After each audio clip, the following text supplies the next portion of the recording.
අද වීඩියෝ එකෙන් අපි කතා කරන්නේ ලංකාවේ තරුණයන් අතර ගොඩක් ජනප්‍රිය ජපානයේ නව කාර් එකක් ගැන. මේ කාර් එක තමයි Honda Civic එක.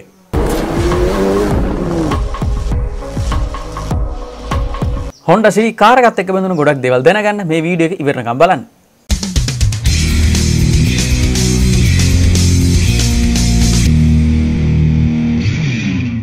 ජපානයේ Honda සමාගම ගොඩක් ජනප්‍රිය මෝටර් බයික් හදන කම්පැනි එකක් විදිහට. ඔවුන් 1963 දී තමයි කාස් නිෂ්පාදනය කරන්න පටන් ගන්න. ඒ මුල්ම කාස් විදිහට Honda N600 සහ Honda Z600 කී කාස් අඳුන්වන්න පුළුවන්. මේ කාස් වල යොදාගෙන තිබුණේ 2 cylinder bike engines. නමුත් මේ කාලේ වැඩි ඉල්ලුමක් තිබුණේ ලොකු එන්ජින් තියෙන කාස් වලට නිසා මේ පුංචි කාස් විකුණුනේ නැහැ. මේ නිසා Honda සමාගම මේ N600 සහ Z600 කාස් වල මීළඟ මොඩල් එක Honda Civic නමින් නිර්මාණය කරනවා. මේ අලුත්ම Honda Civic කාර් එක රිලීස් වෙන්නේ 1972 දී. සබ් කම්පැක්ට් කැටගරි එකට ඇතුළත් වුණ මේ පුංචි කාර් එක නිර්මාණය අතින් එංගලන්තයේ මිනිමයින කාර් එකට සමාන වුණා. ඒ අනුව මේ කාර් එකේ 1.1 ලීටර් 4 සිලින්ඩර් එන්ජින් එක ට්‍රාන්ස්වර්ස් විදියට මවුන්ට් කරලා තිබුණා. මේ නිසා මේ අලුත් Civic එක සයිස් එකෙන් පුංචි වුණත් පැසෙන්ජර්ස්ලට සහ බඩු භාණ්ඩ අරගෙන යන්න සාමාන්‍ය ඉඩක් තියෙන කාර් එකක් වුණා. ඒත් එක්කම 1973 දී ඉන්ධන අර්බුදය නිසා Honda Civic වගේ පුංචි කාස් වලට තිබුණ ඉල්ලුම වැඩි වෙනවා. ඒකට තවත් හේතුවක් උනේ මේ Civic එන්ජින් එක leaded හෝ unleaded petrol වෙනසක් නැතුව යූස් කරන්න පුළුවන් වීම. මේ 1973 ඉන්ධන අර්බුදය නිසා තවත් ජපනීස් කාර් එකක් වුණ Nissan Skyline GTR එකට උන දේ බලන්න මේ ලින්ක් එකෙන් Skyline GTR එකේ වීඩියෝ එක බලන්න. ඊට පස්සේ 1973 දී Honda සමාගමේ CVCC එන්ජින් එක සහිත අලුත් Civic එක නිකුත් වෙනවා. මේ compound vertex control combustion system එක combustion efficiency එක වැඩි කරන system එකක්.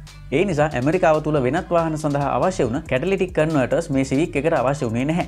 මේකත් ඇමරිකාව තුල මේ Civic එක ජනප්‍රිය වෙන්න හේතුවක් වුණා. මේ CVCC system එක කොච්චර සාර්ථක සහ ඇඩ්වාන්ස් වුණාද කිව්වොත් CVCC එන්ජින් එක සහිත Civic models 1987 දක්වා නිකුත් වුණා. 1979 දී second generation Honda Civic model එක රිලීස් වෙනවා. මේ මොඩල් එක 1972 Civic මොඩල් එකට වඩා සයිස් එකෙන් ලොකු වුණා. ඒ වගේම පවර් එක වැඩි කරපු CVCC සිස්ටම් එක සහිත එන්ජින් එකට මේ මොඩල් එකේදී 3 valve arrangement එකක් යොදලා තිබුණා. මේ third valve එකෙන් lean burn swirl එකක් intake එකට ලබා දීම මගින් තවත් combustion efficiency එක වැඩි කරන්න Honda සමාගම සමත් වෙලා තිබුණා. 1.1 ලීටර්, 1.3 ලීටර් සහ 1.5 ලීටර් inline 4 cylinder engines තුනක් මේ සීරීස් එකේදී නිකුත් වුණා. ඒ 4 speed manual, 5 speed manual සහ 2 speed Honda-matic automatic transmission system එකත් එක්ක. ඉන්පස්සේ 1984 දී third generation Honda Civic model එක රිලීස් වෙනවා. ඒ වගේම Civic Wagon එක සහ 5 door hatchback දෙක එකට එකතු කරලා Honda Civic Shuttle model එක හඳුන්වා දෙන්නෙත් Civic lineup එකට Civic CRX model එක එකතු වෙන්නෙත් මේ model year එකේදී. Honda Civic වලට ආවේනික වුණ CVCC engine series එකේ අලුත්ම 1.5 ලීටර් එන්ජින් එකකුත් මේ අලුත් Civic එකට ඇතුළත් වුණා. මේ අලුත් එන්ජින් එකේ පවර් එක හෝස් පවර් 76ක්. ඉන්පස්සේ 1984 දී Japanese only high performance model එකක් වුණ Civic SI model එක රිලීස් වුණා. SI කියන්නේ sports injection කියන එක. හෝස් පවර් 126ක පවර් එකක් තියෙන 1.6 ලීටර් එන්ජින් එකක් මේ මොඩල් එකට ඇතුළත් වුණා. මේ Civic මොඩල් එක 1984 සිට 1987 දක්වා නිෂ්පාදනය වුණා. 1987 දී 4th generation Honda Civic model එක රිලීස් වෙන්නේ 3rd generation Honda Civic model එකට වඩා සයිස් එකෙන් වැඩි කාර් එකක් විදිහට. ඉන්ටර්නැෂනල් මොඩල් එකක් නිසා ගොඩක් ට්‍රිම් ලෙවල්ස් එක්ක මේ කාර් එක රිලීස් වුණා.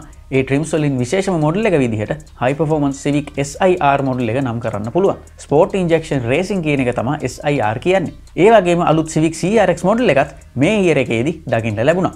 1989 දී Honda Civic cars වලටම ආවේනික වුණ VTEC එන්ජින් එක හඳුන්වා දෙනවා. Variable valve timing and lift electronic control system කියන එක තමයි VTEC කියන්නේ. ඒ වගේම fully independent rear suspension system එකක් සහ එතෙක් කල නිකුත් වුණ carburetor system එකට අමතරව EFI system එකක් සහිත engines තියෙන Civic cars නිකුත් වුණා. 1987 සිට 1991 දක්වා නිකුත් වුණ මේ කාර් එකෙන් පස්සේ තවත් ප්‍රසිද්ධ මොඩල් එකක් රිලීස් වෙනවා.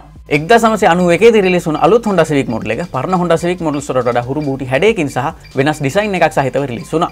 අලුත් VTEC එන්ජින් එක සහ VTEC නැති එන්ජින් මොඩල්ස් මේ කාර් එකේ ඇතුළත් වෙලා තිබුණා. Fast and the Furious film එකේදී දකින්න ලැබුණ මේ කාර් එක මේ ෆිල්ම් එක නිසාම විශාල ප්‍රසිද්ධියක් ලබනවා. මේ නිසා මේ කාර් එක Toyota Supra එක වගේ ඇමරිකාවේ JDM කල්චර් එක තුල විශේෂ තැනක් හිමි කර ගන්නවා. ලංකාව තුල Civic EG නමින් ජනප්‍රිය මේ Civic මොඩල් එක 1991 සිට 1995 දක්වා නිෂ්පාදනය වෙනවා. 1995 දී රිලීස් වුණ Honda Civic මොඩල් එක Miracle Civic කියලා නමින් හැදින්වෙනවා. නමුත් 1991 Honda Civic මොඩල් එක වගේ අමුතු ඩිසයින් එකක් මේ 6th generation Civic මොඩල් එකේ දකින්න ලැබෙන්නේ නැහැ. ඒ අනුව සමහරුන්ට මේ Civic එක තරම් සිත්තද ගන්නා මොඩල් එකක් නෙවෙයි. ඒ වගේම එතෙක් Civic SI නමින් නිකුත් වුණ Civic high performance මොඩල් එක Civic Type R වශයෙන් නිකුත් වෙන්න පටන් ගන්නේ 1997 ඉඳලා.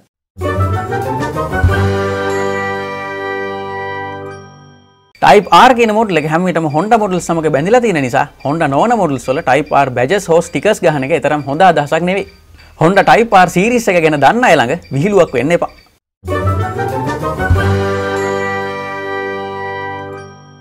1995 සිට 2000 වර්ෂය දක්වා මේ 6th generation Civic model එක නිෂ්පාදනය වෙනවා.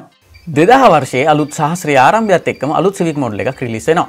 1995 Honda Civic model එකේ exterior dimensions මත design වුණත් ඇතුළත ඉඩ වැඩි විදිහට මේ කාර් එක design කරලා තිබුණා. suspension කොටස් වෙනස් කිරීම නිසා size එකෙන් වැඩි engine එකක් යොදන්න Honda සමාගමට පුළුවන් වුණා. මේ 7th generation Civic model එකේ sedan එක සහ hatchback models වල design එක අතර පැහැදිලි වෙනසක් දකින්න ලැබෙනවා. මේ 3-door hatchback model එක මත Civic Type R model එක නිකුත් උනේ iVTEC engine එක යොදලා ගොඩක් powerful විදිහට. ඒ වගේම පළවෙනි Honda Civic hybrid model එක release වෙන්නෙත් මේ model එක ආශ්‍රයෙන්.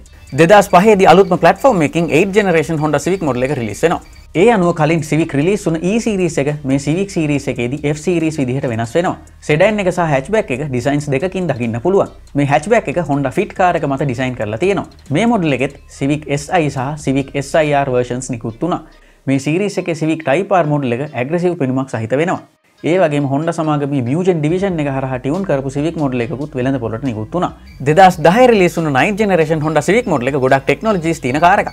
ඒ අනුව ABS, electronic brake force distribution සහ vehicle stability assistance වගේ systems standard Civic model එකෙන් දකින්න ලැබෙනවා.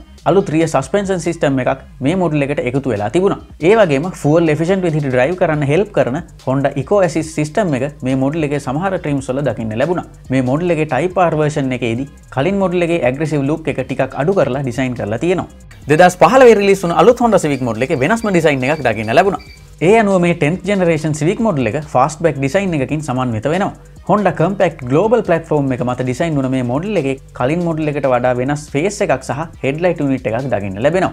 මේ model එකේ Civic SI සහ Civic SIR models වලට අමතරව 2017 දී 10th generation Civic එක මත design කරපු Civic Type R model එක release කරනවා.